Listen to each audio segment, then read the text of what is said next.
Hello বন্ধুরা, আবার চলে এলাম নতুন একটা ব্লগ নিয়ে। তো কাজে এসেছি মাঠে ধান রোয়া।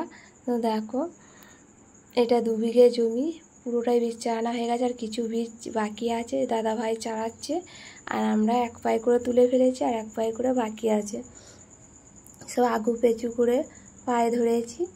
তো এই জমিটা এত তিল খচা আছে কি বলবো, হাতে পায়ে লেগে যাচ্ছে, হাত পা কেটে যাচ্ছে। তো কেউ ইয়ার্কি মজা কথা বলছে, কেউ গান গাইছে, এইভাবেই সারাদিন মাঠে কেটে যায়। বাড়ির চিন্তা মাঝে মাঝে হয় যে বাড়িতে ছেলে মেয়েরা গরু ছাগল আছে, সবাইকার এই চিন্তা ভাবনাও হয়, কিন্তু কত চিন্তা ভাবনা করবো বলো। আর আজকে বৃষ্টি হয়নি, রোদ আছে, হালকা হালকা হাওয়া বইছে, খুব ভালো দিনটা আজকে।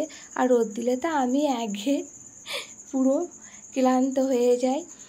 তো দেখো, 4-5টা কিছু জমি রোয়া হয়ে গেছে, আর কিছু বাকি আছে। ভিডিওটি ভালো লাগলে লাইক সাবস্ক্রাইব করে দিও।